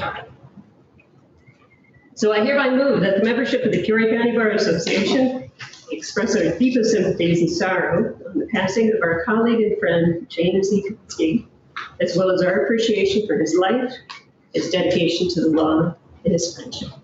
And I further move that the Secretary of the Bar Association spread this resolution upon public record and provide copies to his wife Kathy, his daughter Sarah, and his son. So moved. Thank you. Thank you, Lynn. That concludes our formal presentations. And that leaves us to open the floor for what I believe to be the most heartfelt and enjoyable portion of the service, the remembrances by those present of the persons whom we honor here today. Now, sometimes it takes a little bit to get things started, but I see John Nicora standing already. I've overcome my shyness, thank you. I've known most of the gentlemen who have been honored here today, so I'm going to have something to say about most of them. So I don't want to go all Koski on you, so tell me I'll sit the hell down. Start with Tom Schleeuber. Tom is someone whom I think all lawyers of a certain age certainly would recognize as a well-known character in law. I was very lucky to know him personally. We were all neighbors together on the 8th floor with Jim Kane and Walt Wingate and Dave Lynch originally, and other folks on the 8th floor of what was the First National Bank, then the Commerce Bank, and now the Commerce Mausoleum. Tom was the first guy that I can remember who started sending me his personal injury cases, referring them to me, which got my plaintiff's practice started. And for that, I will be forever grateful to him. He was a great guy to know because we were neighbors. He would stop in pretty much every day, and we would shoot the ball. He was, as many lawyers are, but few will admit, an inveterate gossiper. And he had some of the best gossip going. It wasn't always completely accurate, but it was always interesting to hear what he had to say about what was going on in the community. Dave Lynch is certainly a guy who deserved the reputation as the alpha dog of the family law bar in Central Illinois. I used to joke that the only thing worse than coming to work on a Monday and seeing a crew from 60 Minutes waiting for you would be seeing your spouse either walk into or walk out of Lynch's office. Dave and I did not see eye to eye politically, and he was a Cubs fan, I was a Sox fan. But every year for a number of years, we had the best time people could possibly have going to Las Vegas for the first weekend of the NCAA basketball tournament, where we had 4 days of orgy of basketball and gourmet meals and more fun than adults ought to be able to have. Those were great times, and I'm never going to see the NCAA tournament again without really missing Dave and the laughs that we had and the good times and the great conversation from a really smart, thoughtful, interesting person. Even though, as I say, we had our differences that made absolutely nothing once we got to Vegas and enjoyed ourselves. Terrific guy. And my condolences to his family because he died way too soon. Judge Stone is, to my mind, the definition of an excellent judge. He was the first judge that I ever tried a civil jury case in front of. That kind of spoiled me, because when you have somebody that good to handle your first case and to keep my enthusiasm in check and not allow me to be my own worst enemy.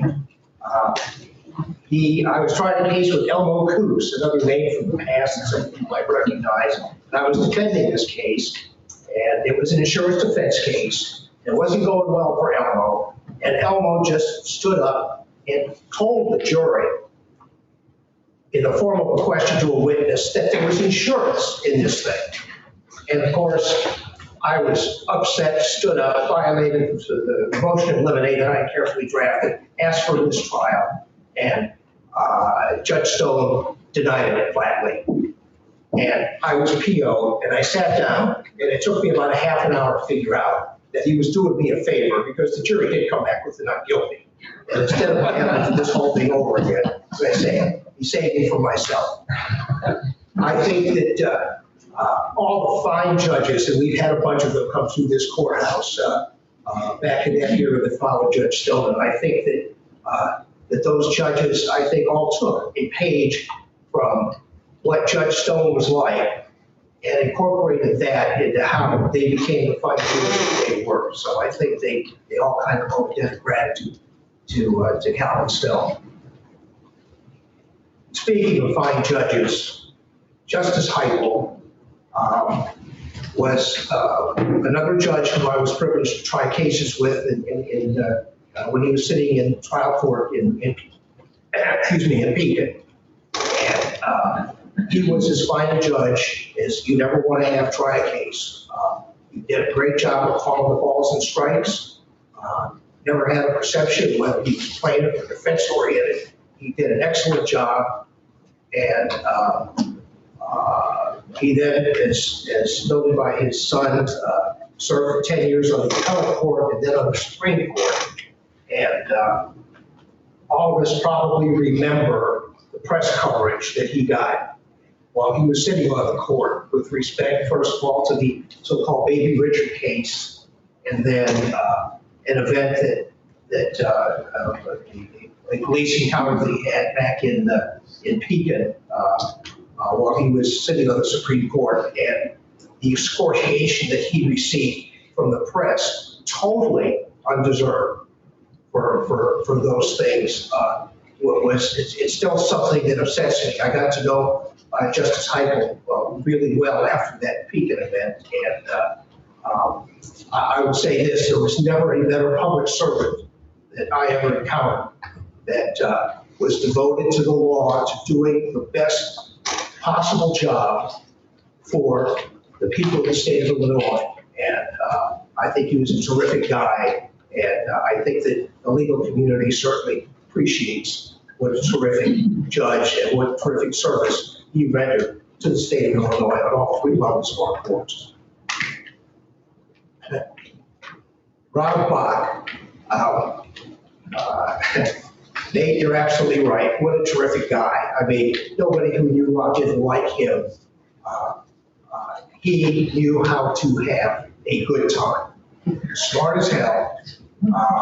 Did a good job for his clients, but he never took himself too seriously and never passed up an opportunity to laugh and enjoy life.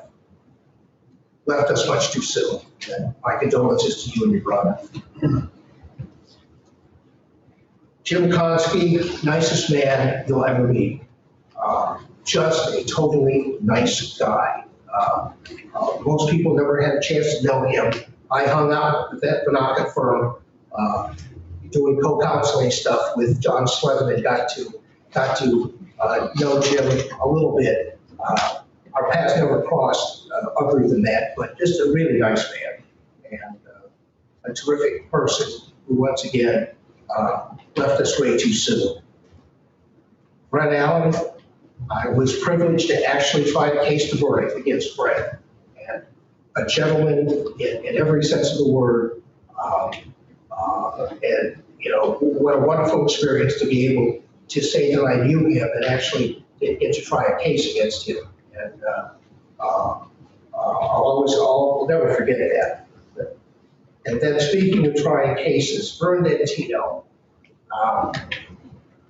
in the mid-'80s, I was defending a case that was brought by Diana Dentino, who was representing her brother Vern. This was, I think, a fender bender.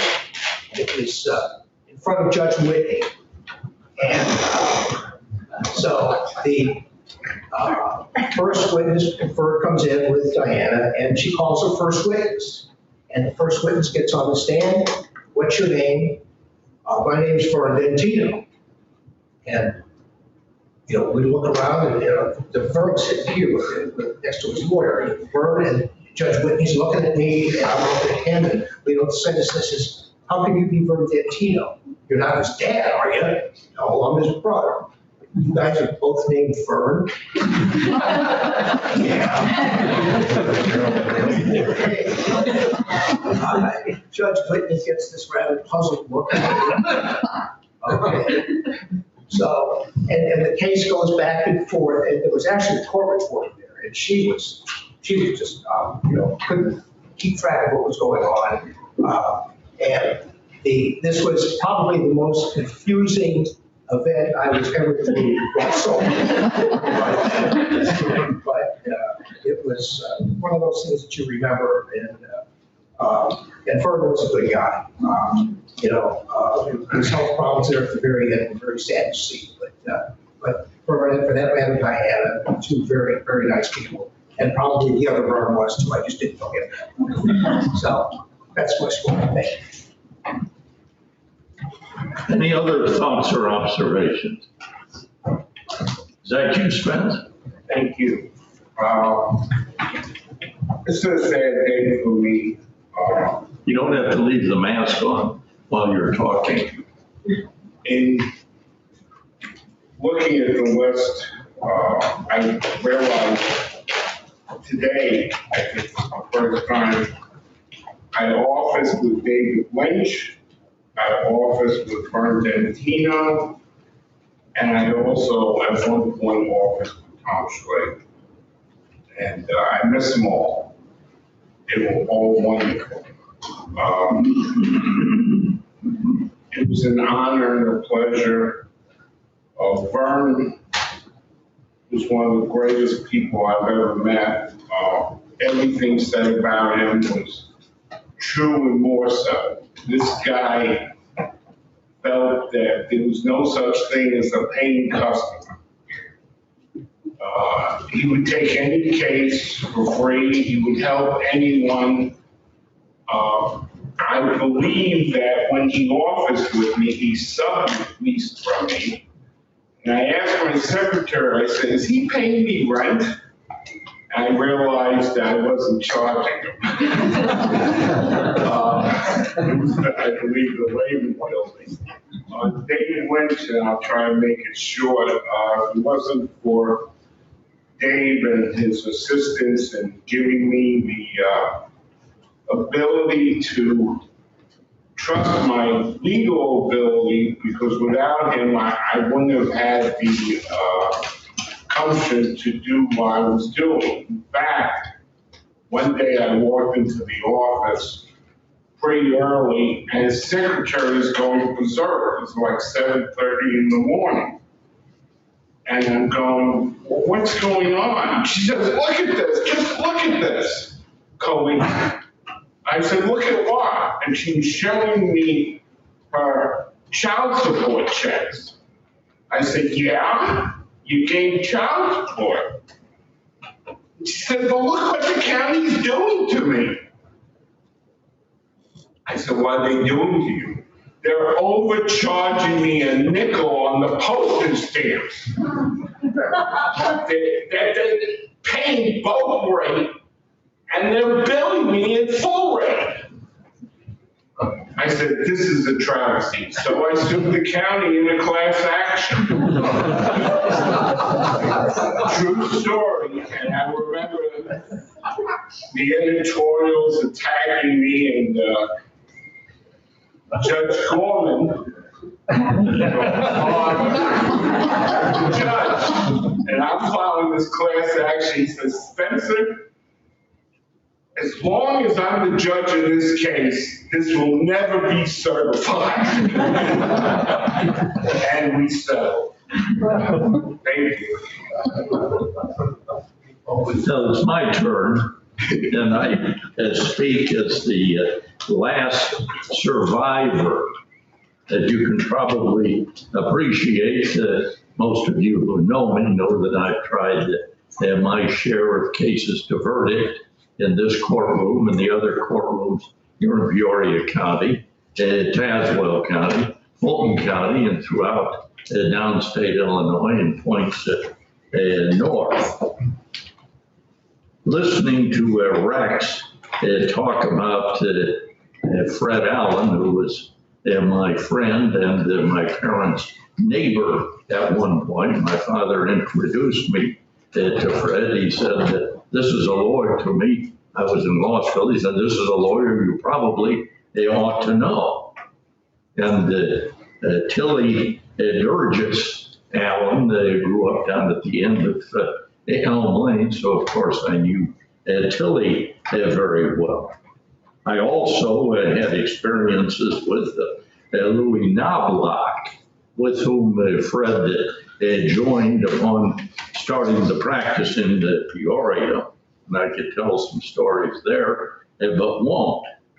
What I want to focus in on when I say I am the survivor is Fred Allen's arrival at the inner circle, the first $1 million verdict in the downstate Illinois, possibly in Cook County as well. I remember it in December of 1975, but it might have been December of 1974. There were 4 of us that were involved in that case.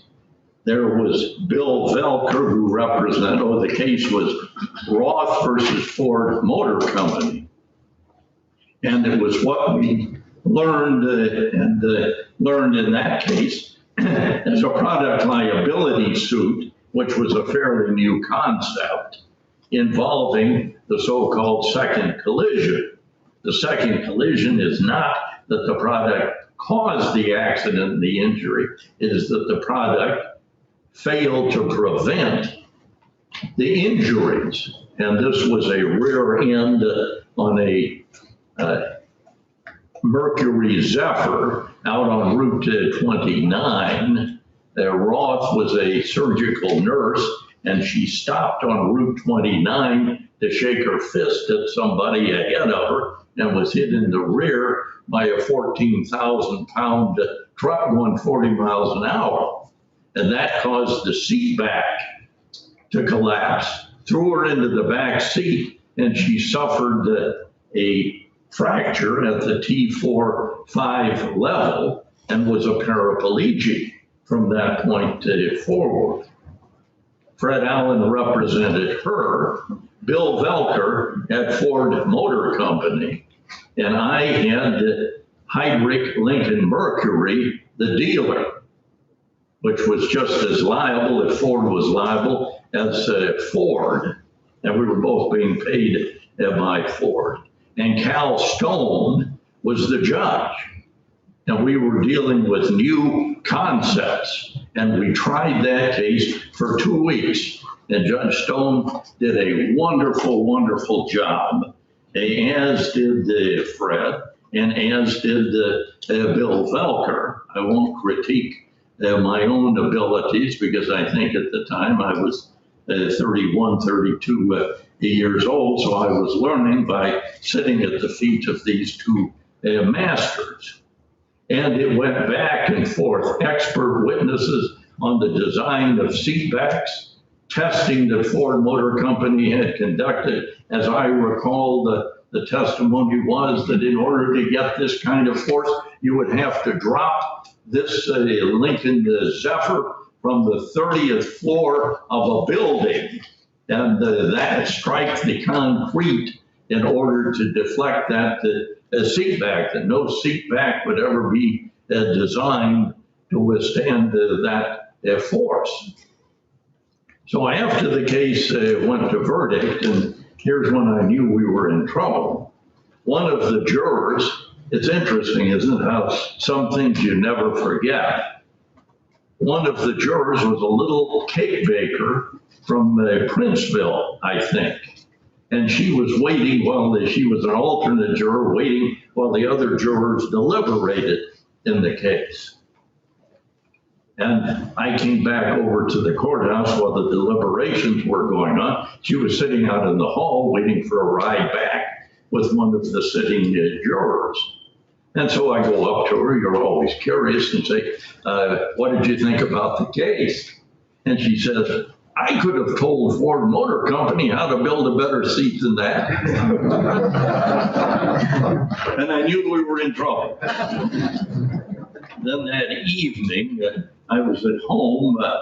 Sometimes you take verdicts, sometimes you don't. And the jury here had been out for a while. So I was at home instead of coming back over to watch the jury come in and pronounce my fate. And Helen Zimmerman was the clerk at the time. And she called me and she said, Dave, are you sitting down? And I said, well, have you told Bill? And she said, yes, just got off the phone with him. I said to her, lay it on me. And she said, for the plaintiff, $1 million. And that was such an extraordinary amount at the time that we did what civil trial lawyers, or good ones, always do, and that is call and congratulate the winner. It's like cauterizing a wound. And Fred was always gracious and a gentleman. And we had many, many cases together after that, and he was always a gentleman in those cases as well. So it is a tribute to those from whom we have learned that have made us better lawyers and better professionals. Cal Stone tried a wonderful case and admitted, because there weren't any pattern jury instructions, product liability law had just come out with the Sabata case 4 or 5 years before, which reminds me of another Fred Allen story. When the product liability law came out and Sabata was decided, everybody wanted to figure out what this thing is that's strict liability. And so we had a seminar, Peoria County Bar Association, and 2 of the speakers. One was Fred Allen for the plaintiff, and the other was Lyle Allen, and they were quite good friends at the time. And I think Fred, I forgot whether it was Fred or Lyle that spoke first, and they were introduced as the Allen brothers. And Lyle stood up at the microphone and said, if he's my brother, he's a bastard. They were very close and good friends. In fact, Fred and Lyle even played golf together as partners over a number of years. I also, and Jonathan is correct, remember Jim Heupel very fondly and very well. I call him Jim because he was a personal friend, as well as a professional friend, as well as a jurist before whom I tried many cases in Tazewell County, argued many appeals in Ottawa, and a couple before the Supreme Court when he was sitting on that bench. He was an excellent jurist, and I caught him at his earliest moments on the circuit court bench in December of 1970, and came away impressed then. Of course, it was one of my earlier arguments as well. I then tried a 5-week tax case with him on behalf of the Hopedale Medical Complex. That's a real estate tax case, and whether or not Hopedale was a charity.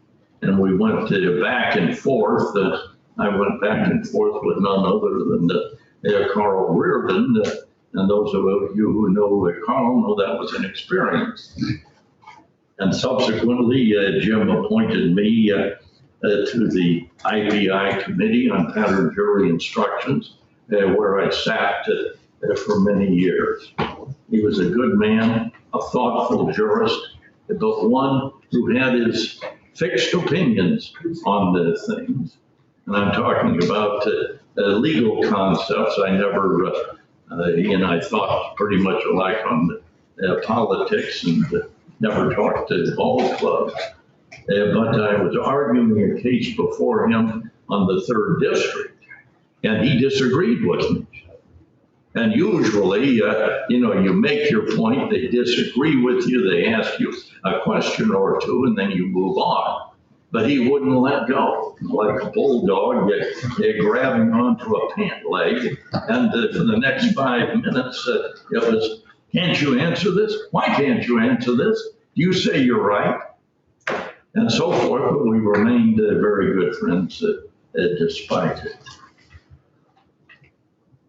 Forrest Serblin, I knew before the Illinois Industrial Commission, always there on behalf of Caterpillar. There are many others that I have fond memories and stories of, and I'd like to open the floor to any others who would like to add comments regarding any of these individuals whom we honor today. Yes. Last, Judge Eagleton. The last time we had the ceremony 2 weeks ago, I made the comment that one of the few advantages of being really old is that you have old friendships. And it's kind of ironic that I talked about my 75-year relationship with Tom Traeger 2 weeks ago. Today, I'm going to say that I met Fred Allen at Tom Traeger's house. And how small can the world be? Fred was running for Congress at the time. I think it was like a Christmas party that Tom was having. And this couple came in. I knew Tilly from high school. And that's when I met Fred. Well, Fred and I had two things in common. And I won't go into all of the details because I could comment about some of the others too. But Fred and I were both Democrats. And in those days, it wasn't unusual for us to be at a social event and be the only two Democrats in the room, and particularly at Peoria Country Club. The other thing, which was made us even closer, is that we were die-hard Cub men. And as Fred would say, there is no such thing as a former Cub fan because he never was in the first place. Well, Fred and I got to know each other then once. I was in law school when I first met him. But we very seldom crossed paths professionally because I drifted into the criminal law practice and he stayed in the civil law. But our social connections got stronger and stronger as years went on. And what's really nice is that Fred and Tilly left a nice family that stayed in Peoria, and I now have a next generation of Allen friends. He was a great guy, and you used the term, I've used it before in describing Fred in one word: gentleman. It's nice to see family members. It's nice to see children here, and it's particularly nice to have sons and or daughters who provide and give us the memorials for their parent lawyer. John, I didn't recognize you with the mask on. I can't do the banks this way either. Don't wear the ones that just cover your eyes. Glasses and hat. I had the privilege of practicing law with Jim Caskey for over 40 years. I got to know him very well. Now, some lawyers are very good lawyers. Some lawyers are very good partners. Some lawyers are very good friends. Jim Caskey was all three and in spades. Jim was, as I would refer to him, quietly and thoroughly competent. I don't know how many jury cases he tried to verdict, but I tried one that was, and I was always on the defense side. I tried one with Jim where he represented a little girl that had fallen off a bridge, as I recall, and drowned at a Girl Scout camp. So it was a very sympathetic case, and I represented the Girl Scouts in the Park District either way. And he was a very competent, a gentleman, and I enjoyed the experience with him, and we remained a good friends, more acquaintances than friends thereafter. Yeah. While we're on Jim Caskey, first of all, Lynn, your comments were spot on about the man. He was a genuine person with integrity. I had the honor of being on the park board when we went up for RFPs for legal representation, changing lawyers that had been there for decades. And Monaco Lawless was obviously one of the firms that put in a proposal. And gratefully we chose that firm because I think their time was $135 an hour. So it was an economic decision. And Jim was assigned the job to represent the Park District in all aspects, including the board meetings.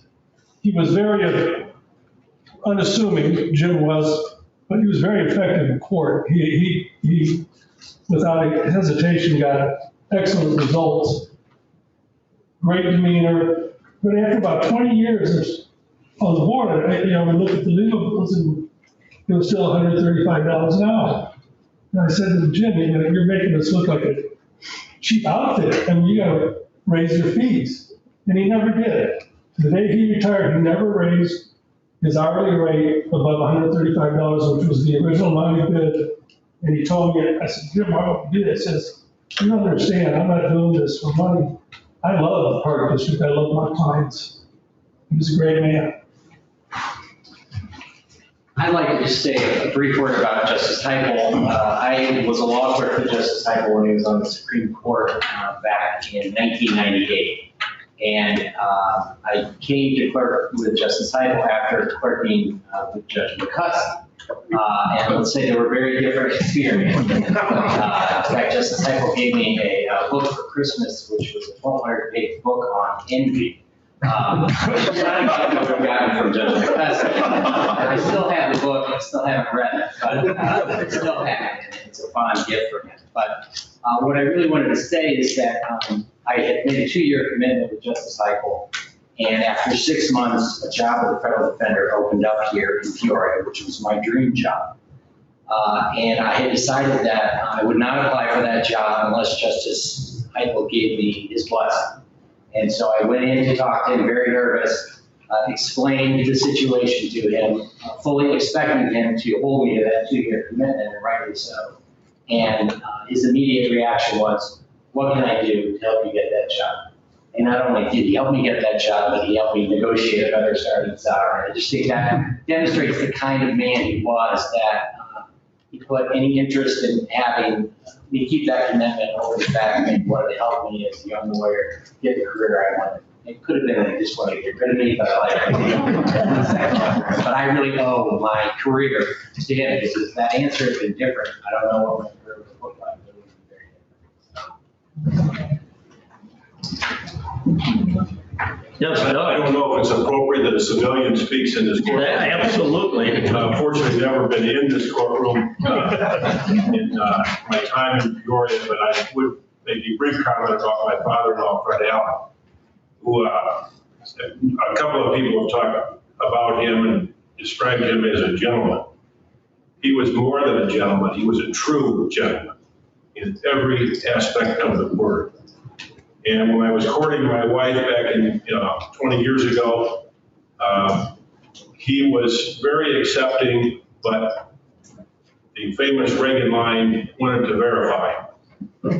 So our politics didn't match up very well, but he accepted me and the family, and we became very close. And and best friends.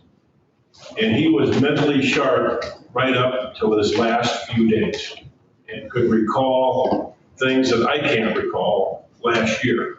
The 42 starting lineup of the Chicago Cubs. And he'd come up with this stuff all the time.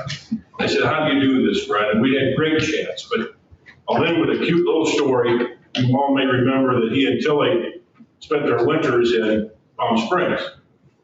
And they had discovered a wonderful little glass maker that would make martini glasses. And of course, Tilly loved martinis. My favorite line with her was, how about a martini, Tilly? I will if you will. So every year at Christmas time, I get a pair of martini glasses, one for Diane and one for me. So this one year, it was a particularly political year in the early 2000s. I was still under trial, I think. And we opened the box, and here was a beautiful hand-blown martini glass with a black elephant inside. Beautiful, beautiful black elephant, beautiful glass. And I opened the card and said, Dear Doug, to my favorite black-hearted Republican son-in-law.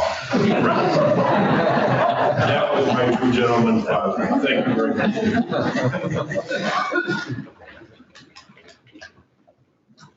Other remembrances. I would like to make a remark.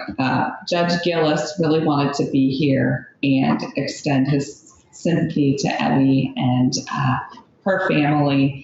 He appreciated Tom Schlehuber taking him under his wing and his decades of friendship. But for his extremely busy docket in Tazewell today, he would have been here expressing his sympathies personally to you. I want to point out that there is a reception with libations across the street. And in all sincerity, I've been doing this. I feel like the embalmer or mortician to the Peoria County Bar Association for coming on the 10 years. And I've come to the conclusion, and I think it's a truism, that we do this memorial, and it's been done for 110 years, for two specific reasons or two specific classes of person. What you have here are the family members of those whom we remember. And you have the bench and bar who are doing the remembering. And both benefit. The bench and bar learn about the personal life and characteristics of each of the individuals. And while we may know them in their professional capacities, we really don't know them as human beings with interests outside the law. This gives us that knowledge and that added appreciation for who they were with whom we practiced and appeared. The other are the family members who may wonder what in the hell he or she is doing when they get into the car and go to the office or go to the court house, what it is to practice law. I know I don't speak a lot about what I'm doing when I'm home because a little bit would go a very long way toward boring them. But this gives us the opportunity to let the family and friends know how appreciated their loved ones they were and how respected and how we considered it a privilege to practice law with them. So in both respects, everyone benefits. We've done this for 110 years, as you can see from the program. And I'm optimistic that we'll do it for another 110, long after I'm gone, and hopefully someone has given my memorial. In conclusion, I'm sure that the families of those whom we honor are gratified by the appreciation which we show to our departed comrades in the practice of law and the administration of justice. In accordance with the traditions of this event, I conclude with the balance of John Donne's poem, "No man is an island." Each man's death diminishes me, for I am involved in mankind. Therefore, send not to know for whom the bell tolls, it tolls for thee. Thank you, everyone. Thank you for coming. Court is adjourned. Oh, one other thing, those of you who presented memorials, I will